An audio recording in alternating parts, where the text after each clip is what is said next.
Okay, today I'm going to go ahead and tie a Goblin Sculpin.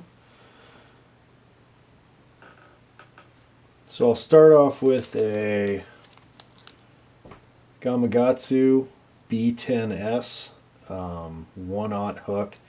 You could definitely go smaller than this if you want, but this is what I have, so give it a whirl. Go ahead and lock it in the vise. I'm using some, let's see here, what do I got on the spool? I got 140 Veevus fly tying thread. I'm just going to go ahead and cover my hook shank with some thread all the way back to the bend of the hook.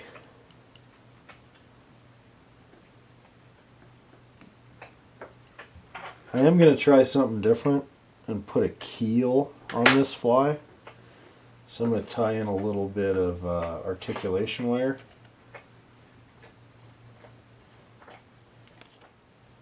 Okay. You can hear my dog licking in the background, so I made her stop. Okay. I'm going to go ahead and tie this in. Leave it hanging out the back.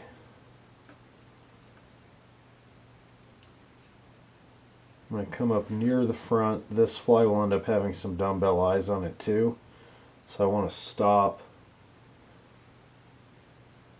behind where those will end up being, as not to screw that up. Go ahead and fold this wire back. I don't need to tie all of that in.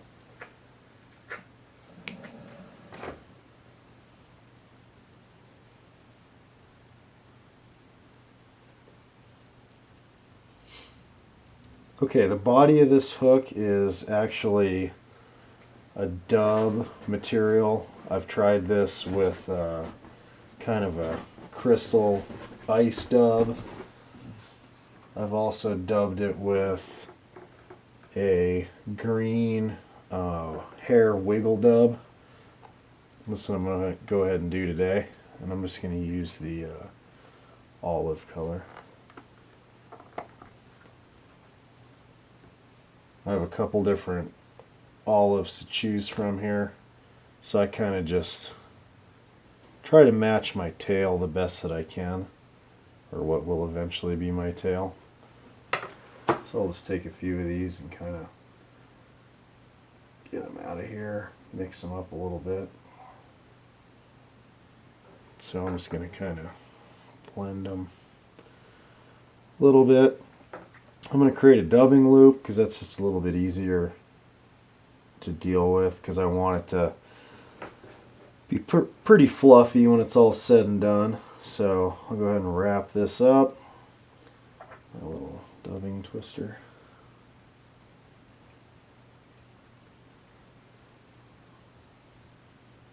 Go ahead and load in some of my dubbing.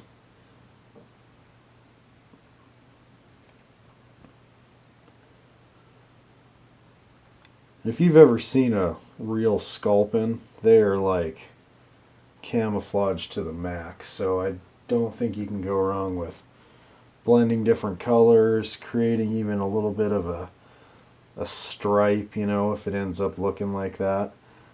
You know, and the little wiggle fibers will just help it look a little more fish-like in the water. I'll go ahead and spin this up a little bit. You can see there's hair flying everywhere. Before I put this on, I'm also going to go ahead and brush it out. And I'm losing some hair here, but that's not a big deal. I started with a lot.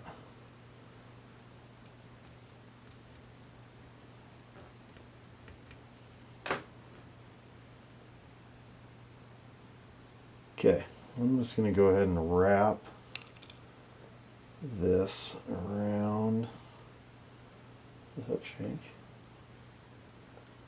And then kind of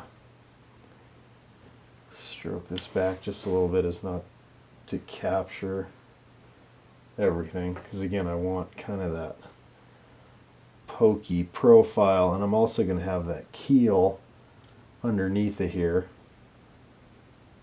and so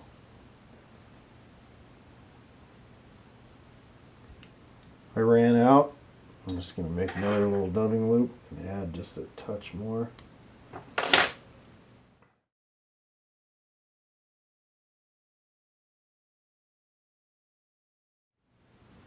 If you're allergic to rabbit fur, this might be a little too much for you.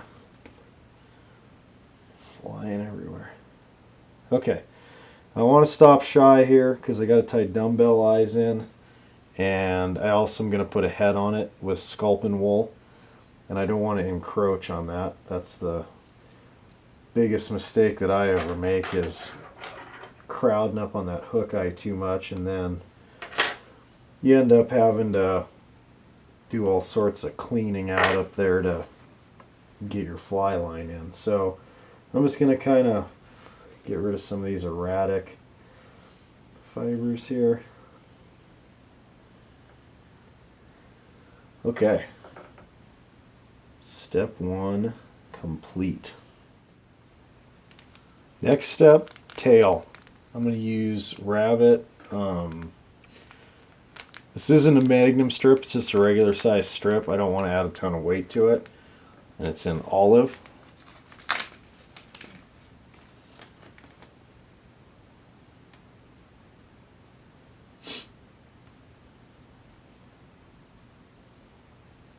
Go ahead and measure out a tail. If anything, I'm going to err on the long side right now, because I can always cut it off once I have it tied proportionally.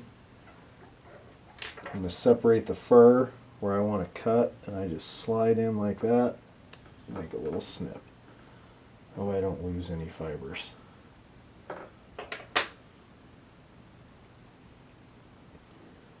Now this fly is designed to ride hook point up, so this rabbit fur is actually going to sit underneath of it, kind of like this. So I'm just going to rotate my vise here.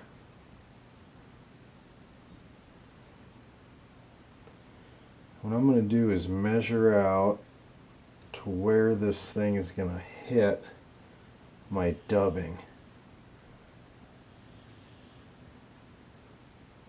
I'm going to separate the fur right there. So what I have is right there at that point is where I want to poke the hook eye through. I want to do it right in the middle.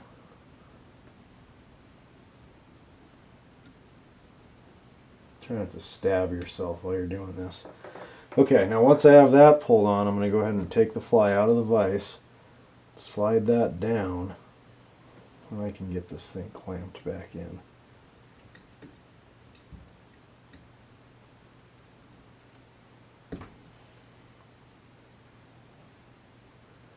Okay. On the front side here, I can pull this forward, and I'm pulling it right real tight right here. Let me turn this just a hair so you can see that. This pulls right tight up against my dubbing loop. Make sure we're in focus here. Right there. Okay. So right tight here, I'm going to pull this forward. I'm going to go ahead and tie that in. Do a loose, loose. Make sure it's nice and centered. I'm going to tie that thing in.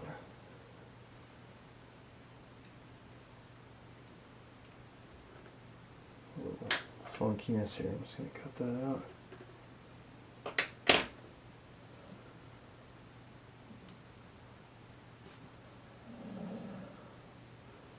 Clean that up just a little bit because that's right there where my dumbbell eyes are going to go.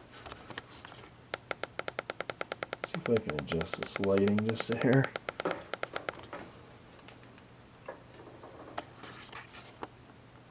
Okay. So there my tail is tied in.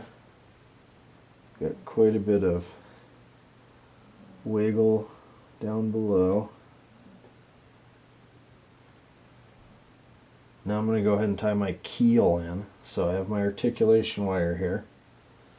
And I just have 3 beads that are probably 3/16. They're little black coated tungsten bead. That's kind of hard to see, but I just slide these on here one at a time. 1,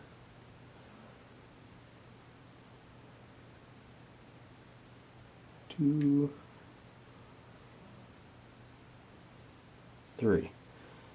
And I'm going to try to part the dubbing a little bit here. Fold this over, situate those right in the middle there. Get my articulation wire. I'm going to try to snag that with a couple loose wraps and get it right centered. I'm also going to pull it pretty tight because I don't really want these beads moving around a whole lot. They will move a little bit, but I don't need them swinging around. So pull that tight, put a few wraps on, and I'm going to go all the way. I want to make this nice and flat where my dumbbell eyes are going to go. So I'll come all the way up, then I'll fold this back. Again, I'll give it a little tug here. Make sure it's tight.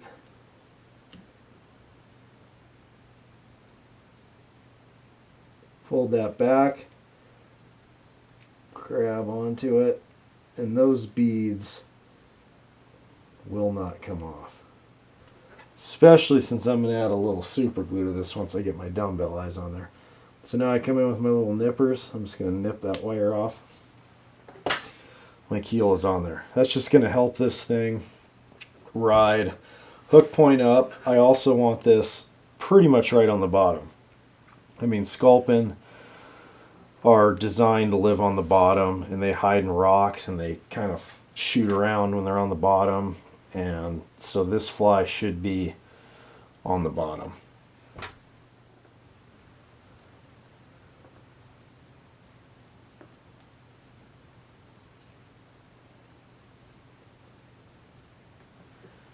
Okay, at this point I want to attach my dumbbell eyes. I want to leave enough room behind them that I can tie in the fins, or, you know, they're kind of fin-like, but they also give the silhouette of that big wide head that a Sculpin has.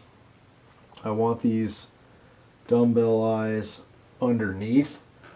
I did a video a couple weeks ago of dumbbell eyes on top versus dumbbell eyes underneath, because it was something that I had kind of, you know, I had hypothesized what was going to happen, and I was close to right, but it was really interesting to test it all in an aquarium.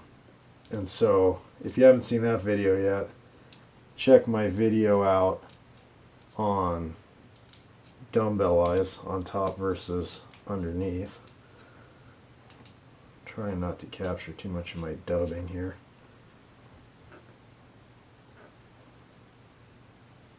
That just puts all the weight of this fly underneath the hook shank. And I'm going to go ahead and add a little bit of super glue. Zap a gap. And again, that's going to penetrate down in there, and it's going to not only help my eyes stay in the right spot, but it's going to penetrate down into that articulation wire as well. Just help hold this thing together.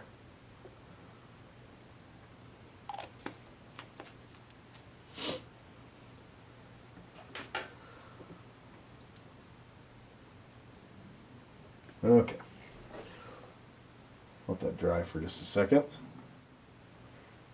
Now we're going to tie in the collar and the fins on the front end of this.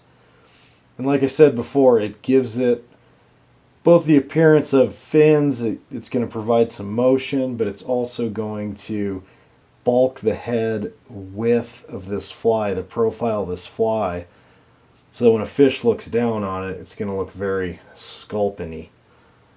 I just have a piece of olive Schlappen here. And I'm going to go ahead and get my hook thread back behind my eyes, tie this in.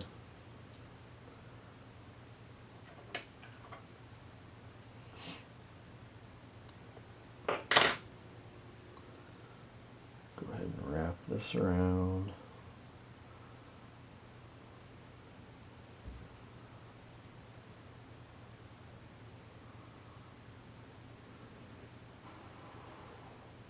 Stroke these fibers back, try not to pinch them.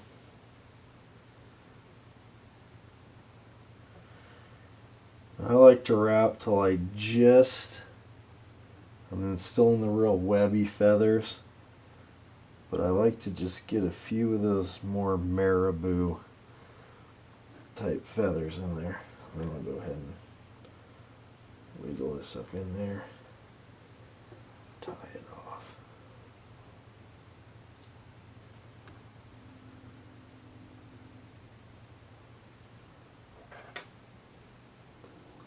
Here, just lock this in.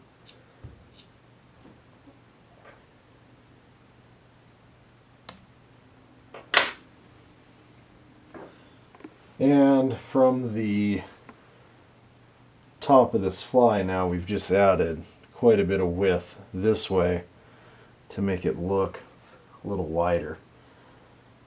Okay, now the fins that we're going to tie in, again, they add some width here. You know, they're going to add some nice movement when this thing's in the water. And you'll actually see a video of this thing swimming here at the end. I'll throw that in for you. For the fins, I scored this, I don't even know. I got this in a huge box of fly tying stuff at a garage sale. And it is just sweet for these little fins. This was $6. I have no idea when this thing was purchased. I'm a big fan of garage sale fly tying stuff. In Montana, it's kind of a big deal that people like start fly tying and they realize they don't enjoy it, or it's just not their thing, and then what they usually do is take a huge plastic tub and set it out at a garage sale, and if you're a good wheeler and dealer, you usually can give them about, you know, $50 and you get a gigantic tub of goodies, and then you get to sort through it. So I prepped this feather here by just kind of getting it to the correct length, and then when I cut back here I like to leave some fibers on just to help it grab on. And then I'm going to go ahead and set this just right down in here and tie that in. Now I'd like the stem of this to kind of follow down the hook shank. There's a couple wraps on that one. When I do this fin, I want it to be about the same size. Again, I don't think the fish go down there and measure it, but it certainly looks a lot better to me when I go to take it out of my fly box, if it's nice and symmetrical. I'm kind of weird like that. So, perfect. Hold this in there.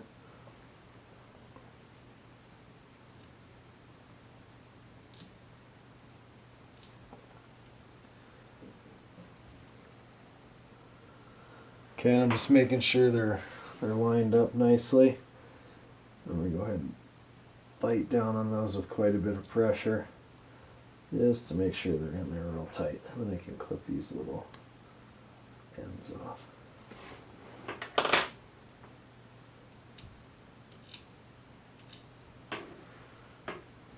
Okay.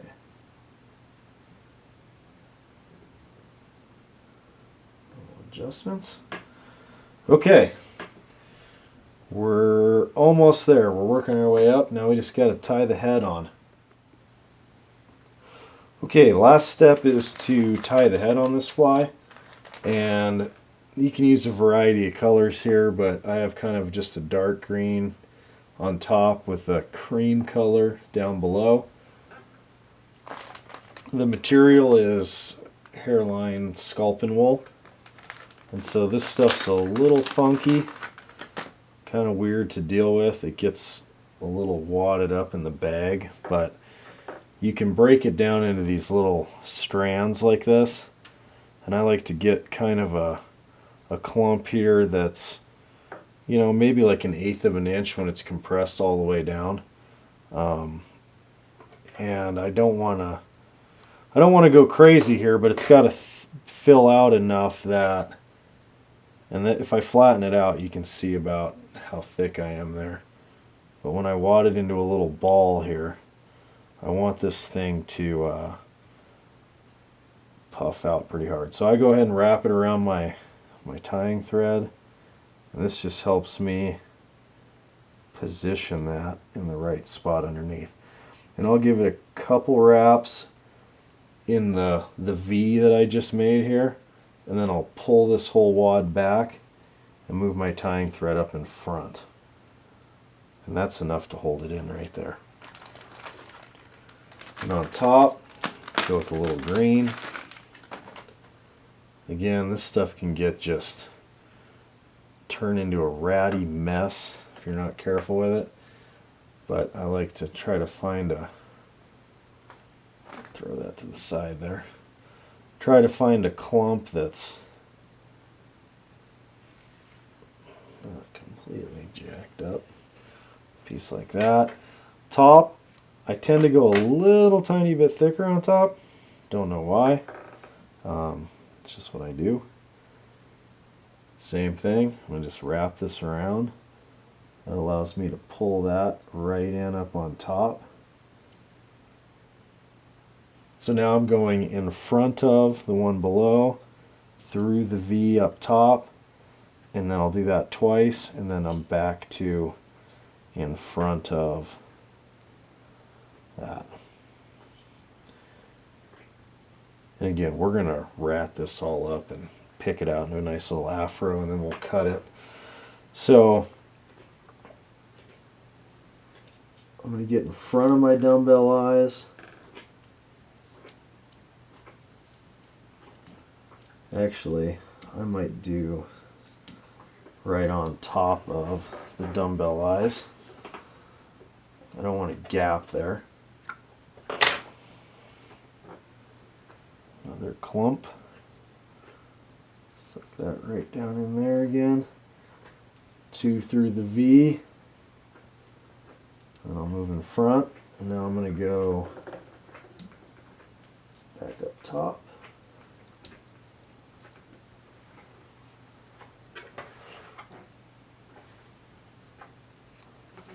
You can hear my black lab in the background, maybe, licking her paws.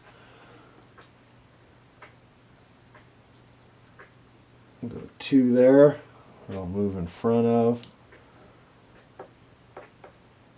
And now I'm definitely in front of the hook shank. Okay, give me just a sec. I'm going to pause and yell at my dog. Okay, I'm back. I'm sure she'll start again, but that's such is life. Go three little clumps here. We're on the last one underneath. I'll go through that V I just created.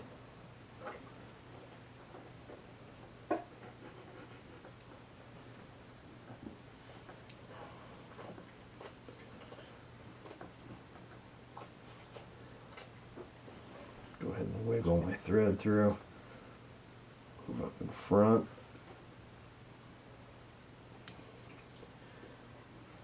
Well, imagine if you had really, really curly hair. This is what it would be like every day to deal with. Thank God I don't have curly hair. But this is just kind of a ratty mess right now. Once we pick it all out and trim it, it will look a little bit better. So again, I'm holding this back, coming up over the top, and I go 2 times there. And then I'm going to move to in front of this. And if I push back here, kind of like when you're stacking deer hair, you can get a little more hook shank up front here. to get your thread up on. Now let's do a few wraps up here to kind of, I don't really need to build a head per se, but I want that all to be tight. And then I can whip finish.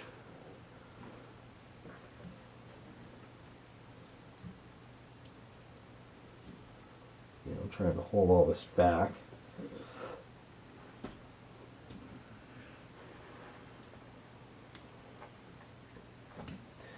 In the process, I captured a couple fibers, but it's not the biggest deal ever. Get that all tight.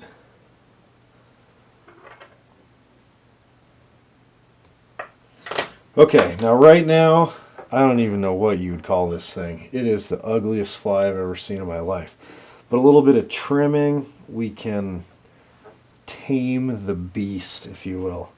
So the first thing I'm going to do here is just brush all this, and what that's going to do is it's going to kind of combine these fibers that, you know, in the areas where my little V notches were, and they were kind of three little separate. And I'm raking out some serious stuff here, and that's fine. I got a lot in there to deal with. So my biggest thing is that it's all kind of blended. You do this when you're tying stuff with EP fibers, anything where, you know, and I can kind of separate and do whatever I need to do here to get this all to kind of go from three into one big chunk is what I'm looking for. Okay, I'll clean all that out. Go to the other side. I just recently got this little dubbing comb. It's pretty nice. My old one, I was really cheap, so toothbrush. If you don't have money to buy a good one, this works good too. I've been using this for years, and it works really nice. The bristles aren't quite as rigid as that purple one I was just using, and they blend up a little nicer. Okay, so now I've got a nice fly. Actually should be like that, I guess. This is the bottom where my keel is, and then I'm just gonna trim away here, and what I'm trying to do is just sculpt a nice little head. So I kind of trim up like this.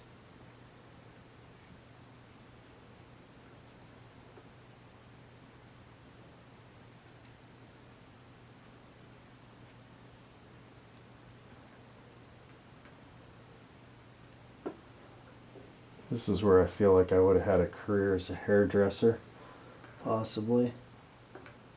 Though I probably wouldn't be very good at that either. So I'm going to kind of just work on getting the profile roughed in correctly from the side. And I like to trim the bottom a little shorter, because again, this thing should be right on the bottom. And there's no sense in having a bunch of extra down here. So I go real tight down below. Try not to cut my collar out. I'm also trying not to cut my fins off or my wiggle dub or any of that stuff. So there we go. I've got real tight down below there, a little bit bigger on top. That's a little too big on top. And so I'll just go ahead and I'm just going to pinch this, use my fingers to kind of be the guide to make it round. And now I'll look at it from the top. And you know, some guys don't mind a little fatter head here because, like I said, I mean, a sculpin from the top, if you haven't seen one, get on Google and look it up. But they're fat-headed little creatures. And so you can leave it a little thicker up top. I just like to trim it so that it, you know, looks good from multiple angles. I'm going to go and pull it out of the vise here. We might come in and out of focus a little bit, but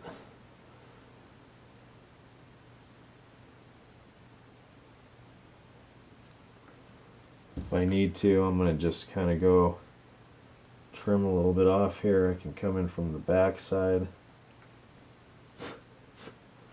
to trim as well. The back here. Sometimes it's nice to kind of separate the collar from the wool fibers. Create a little bit of a notch there. And then I can get my scissors in there without running the risk of trimming something I don't want to trim.